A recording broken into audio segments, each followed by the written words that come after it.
అన్ని విషయాల్లో యేసుక్రీస్తు ప్రభువుల వలె ఎదగాలి అంశం. 2020 సంవత్సరంలో ప్రతి క్రైస్తవుడు అన్ని విషయాల్లో అనగా ప్రేమలో, సత్యములో, అన్ని విషయాల్లో యేసుక్రీస్తు ప్రభువుల వలె ఎదగాలి అనే అంశం. కానీ లోకంలో ప్రజలు ఎదగలేకపోయారు. కారణం ఒకటి, పసిపిల్ల స్వభావం కలిగి ఉన్నారు, అందువలన ఎదగలేకపోతున్నారు అని నేర్చుకున్నాం. 2, వంచనతో కూడిన బోధకు ఆకర్షించబడి వెళ్ళిపోతున్నది వలన ప్రజలు యేసుక్రీస్తు వలె ఎదగలేకపోతున్నారు అని నేర్చుకున్నాం. 3, ప్రజలు యేసయ్య వాక్యం వింటున్నారు, కానీ వాక్యాన్ని అనుసరించి జీవించలేకపోతున్నారు.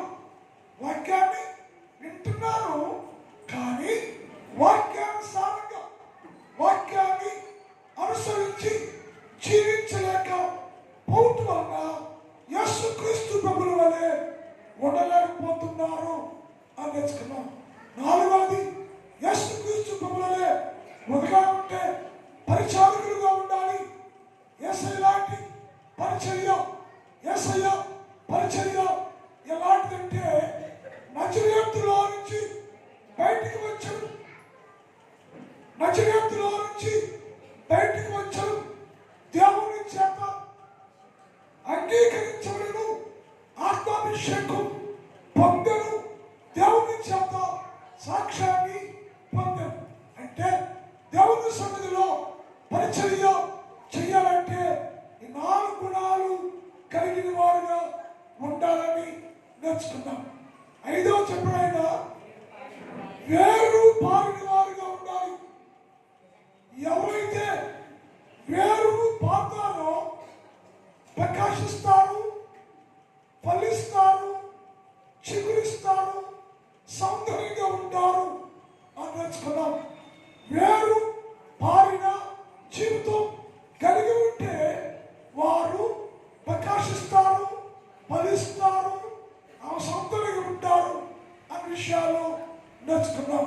మన జీవితాల్లోకి అన్వయించుకొని మన జీవితాల్లో కూడా మనం కూడా ప్రకాశించే జీవితాన్ని కలిగే వారుగా ఉండాలని, లోకమంతా వ్యాపించేవారుగా, దేవుని సాక్ష్యాన్ని పొందిన వారుగా ఉండాలి అనేది దేవుని ఉద్దేశం. చివరిగా యేసుక్రీస్తు ప్రభువులే అన్ని విషయాల్లో ఎదగాలంటే యేసు లాంటి ప్రేమ కలిగి ఉండాలి. మనకు ప్రేమ తెలియదు, అసలు ఆ విలువ తెలియదు మనకి. అందుకని మనం ఇలాగే ఉంటున్నాం. యేసయ్య ప్రేమ శ్రేష్టమైంది. యేసు ప్రభువుల వారు లోకాన్ని ప్రేమించారు, అందరిని ప్రేమించారు, అందరితో కూడా ఉన్నాడు. ఆయన ప్రేమ వలన లోకమంతా పరిపూర్ణం చెందింది, శుద్ధి చేయబడింది, బాగు చేయబడింది. ఆయన ప్రేమ వలన ప్రతి పాపి పరిశుద్ధులుగా మార్చబడ్డారు. అలాగే క్రైస్తవులు యేసు ప్రభువు వలె ఎదగాలంటే యేసయ్య ప్రేమ నువ్వు కలిగి ఉండాలి. యేసయ్య ప్రేమ నీలో ఉండాలి. యేసయ్య ప్రేమను కనపరచాలి. యేసయ్య ప్రేమను గ్రహించాలి. యేసయ్య ప్రేమ నీలో కూడా వెల్లడి చెయ్యబడాలి అని రాయబడి ఉంది. కానీ మనిషి ఏంటంటే ప్రేమ విలువ తెలియక, ప్రేమించే స్వభావము ఎరగక తృణీకరించాము. యేసయ్య ప్రేమను తృణీకరించి కారణం చేత మనుషులు యేసులాగా ప్రేమలో ఎదగలేక పోవచ్చున్నారు. నీ ప్రేమ యేసయ్య ప్రేమగా ఉండాలి. యేసయ్య ఎలా ప్రేమించాడో అలాగే నీవు కూడా యేసుక్రీస్తు ప్రేమను వెల్లడపరిచే ప్రేమ కలిగిన వారుగా ఉండాలి. కానీ మనుషులు యేసయ్య ప్రేమను తృణీకరించి యేసయ్య ప్రేమే లేకుండా ఉన్నారు. యేసయ్య ప్రేమ ఏమంటుందంటే చూద్దాం. పరమగీతాలు 5వ అధ్యాయం 3 చదువుదాం. పరమగీతములు 5:3. నేను వస్త్రము తీసివేసితిని, మరలా దానిని ధరించనేలా. నా పాదాలు కడుక్కొంటిని, మరలా వాటిని మురికి చేయనేలా అంటుంది. ఇక్కడ యేసయ్య ప్రేమ ఉంది. యేసయ్యేమో ఆమె ప్రేమించాట. ఆమె ప్రేమించి పరలోకంలో నుంచి దిగి వచ్చి తలుపు నిలబడ్డాడు. అమ్మా, నీకోసం వచ్చాను, నేను ప్రేమిస్తున్నాను, నా ప్రేమ అంగీకరించు, లేచినమ్మా అంటే ఆమె యేసయ్య ప్రేమను తృణీకరించను. యేసయ్య ప్రేమను నిర్లక్ష్యం చేస్తారు. అయ్యా రాలేను, నేను ప్రేమించలేను, నేను ప్రేమించలేను, నేను బయటికి రాలేను, నేను ఇప్పుడే వస్త్రాన్ని తీసివేశా, ఇప్పుడే పాదాలు కడుక్కున్నాను, నేను మరలా పెళ్లి చేసుకోలేను, ఇది రాలేనని ఆమె యేసయ్య ప్రేమను నిర్లక్ష్యం చేసను, తృణీకరించను. అందువల్ల ఆమె యేసు వలె ఎదగలేకపోయాను. కనుక దేవుని పిల్లారా, మన జీవితాల్లో యేసయ్య ప్రేమ నీలో ఉండాలి. యేసయ్య ప్రేమ కలిగిన వారుగా ఉండాలి. యేసయ్య ప్రేమను తృణీకరించే వారుగా ఉండకూడదని లేఖనాలు తెలియజేస్తూ ఉంది. రెండోది, మనుషులు యేసయ్య ప్రేమను విడిచిపెట్టేశారు అని రాయబడింది. యేసయ్య ప్రేమ వదిలేశారు, విడిచిపెట్టారు అని రాయబడింది. ప్రకటన గ్రంథం 2వ అధ్యాయం ప్రకటన 2:1-3 చదువుదాం. ఇలాగు రాయము,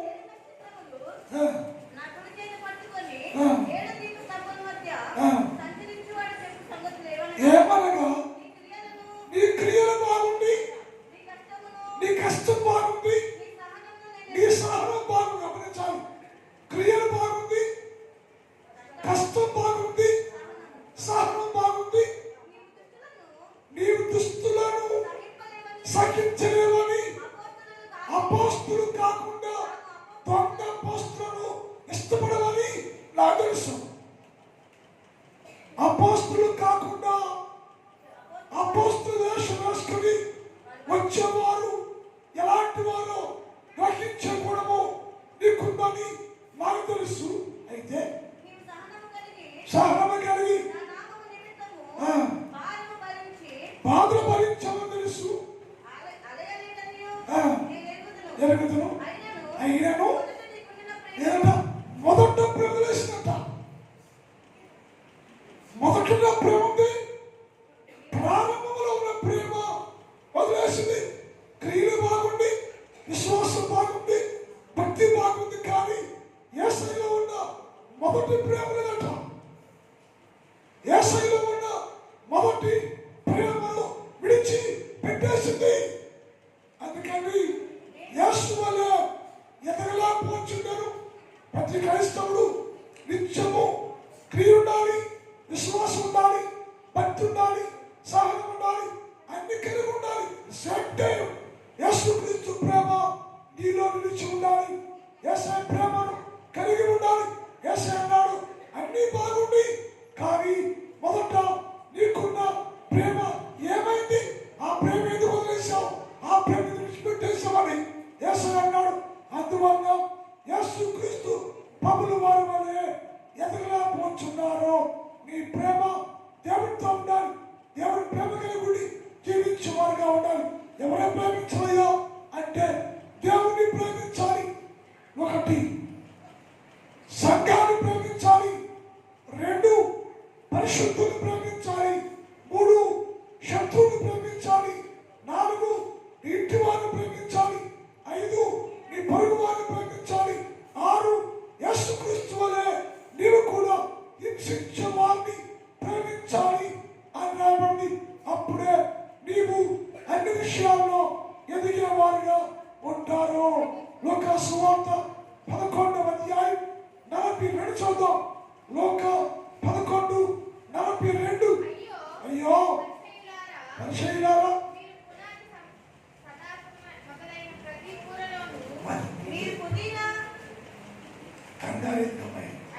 అయ్యో పరిసయ్యులారా, మీరు పుదీనా అన్నిటిలోనూ 10వ వంతు ఇస్తున్నారు. మీరు అన్నిట్లో 10వ భాగము నాకు ఇస్తున్నారు. మంచిదే. అయితే న్యాయాన్ని దేవుని ప్రేమ విడిచిపెట్టేసామట. యేసుని ప్రేమ లేకుండా, యేసుని ప్రేమించకుండా, యేసుని ప్రేమలో ఎదగకుండా నువ్వు ఎన్ని చేసినా నువ్వు విడిచిపెట్టేసట్లెక్క. దర్శకులారా, పరిసయ్యులారా, విశ్వాసులే, అన్నింటిలో దృష్టి భాగము ఇస్తున్నాము. రెగ్యులర్గా దేవుడితో ఉంటున్నా కానీ నీ లోపల యేసు క్రీస్తు ప్రేమ నీలో లేదు. అందుకని నీవు యేసు వలె ఎదగలేకపోతున్నావు. అంటే మొదటి ప్రేమ కోల్పోయావు. ప్రారంభంలో ప్రేమ చివరి దాకా ఉండాలి. ప్రేమను పెట్టుకోకూడదు, ప్రేమను కోల్పోకూడదు, ప్రేమను పెట్టుకోకూడదు. యేసు క్రీస్తు వలె ఎదగాలంటే మొదటి ప్రేమ చివరి దాకా ప్రేమను కొనసాగిస్తూ దానిలో ఎదిగేవారుగా ఉండాలని లేఖనాల్లో రాయబడింది. చివరిగా ఈ ప్రేమ ఏమైందంటే చల్లారిపోయింది. ఒకటేమో నిర్లక్ష్యం చేశాము, రెండేమో విడిచిపెట్టేశాము, మూడోది చల్లారిపోయింది. అప్పుడు ప్రారంభంలో నీ ప్రేమ హాట్గా ఉంది, వేడిగా ఉంది. ఇప్పుడేమో ప్రేమే లేదు, ప్రేమే లేదు, చల్లారిపోయింది. కారణం ఎందుకంటే చూద్దాం. మత్తయి సువార్త 24:12 చదువుతాం. అతడు ఎరుగునని అక్రమము విస్తరించడం చేత గమనించాలి. ఎందుకు ప్రేమ చల్లారిపోయిందయ్యా అంటే అక్రమము విస్తరించినందువలన అనేకుల ప్రేమ చల్లారిపోయింది. లోకంలో సాతాను ప్రదేశం, సాతాను ప్రభావం లోకాన్ని చూస్తుంటే అక్రమం విస్తరించిపోతే ఏది సత్యము ఏది అసత్యము ఎరగలేక ఉన్నందువల్ల అనేకుల ప్రేమ చల్లారిపోయింది. అలా చల్లారిపోతే యేసుక్రీస్తు ప్రభువులో ఎదగలేవు. నీవు నీ ప్రేమ లోకాన్ని బట్టి అక్రమాన్ని చూడమాక, అన్యాయాన్ని చూడమాక, లోకాన్ని చూడమాక, నీలో ఉన్న దేవుని ప్రేమను ఎప్పుడు చల్లార్చమాక. నీ ప్రేమలో వర్ధిల్లాలి, నీ ప్రేమలో ఎదగాలి. యేసుక్రీస్తు ప్రేమలో ఎదిగేవారుగా ఉన్నప్పుడు అన్ని విషయాల్లో దీవించబడి నూతన మాసంలోకి ప్రవేశించేవారుగా ఉంటారని మనని ప్రార్థన. మా తండ్రి, నీ పాదములకు స్తోత్రాలు. పరిశుద్ధుడైన దేవా, ఈ 3 రోజులు ఒక శ్రేష్టమైన సందేశాన్ని మాకిచ్చారు. అది మా జీవితాల్లోకి అన్వయించుకొని దాని ప్రకారం జీవించడానికి సహాయం చేయండి. ఈ రాత్రి కాలంలో ప్రతి ఒక్కరూ అన్ని విషయాల్లో యేసుక్రీస్తు ప్రభుల వారి వలె ఎదుగుటకు సిద్ధం చేయండి, సమకూర్చండి, బలపరచండి. మీ ప్రేమలో వర్ధిల్లే వారిగా సహాయం చేయమని ప్రార్థన చేస్తూ ఉన్నారయ్యా. రాత్రి స్థలంలో మోకరించిన ప్రతి బిడ్డను దీవించండి, ఆశీర్వదించండి, ఆరోగ్యాలు ఇవ్వండి, బలాన్ని ఇవ్వండి.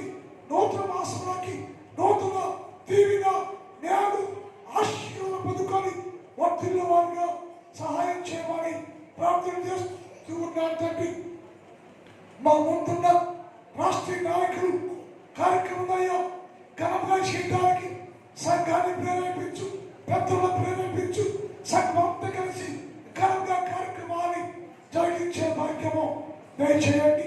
రాత్రి బిడ్డలు దీవించి పంపించమని యేసు వారి పరిశుద్ధ నామములో ప్రార్థిస్తున్నాం తండ్రి. ఆమేన్. అంతలో చెప్పండి.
దేవుని ప్రేమ, కుమారుడు యేసుక్రీస్తు వారి కృప, పరిశుద్ధాత్మ దేవుని యొక్క అన్నిటి సహవాసం ఇప్పుడు ఎప్పుడు ఎల్లప్పుడు సదాకాలము మనందరికీ తోడై ఉండును గాక.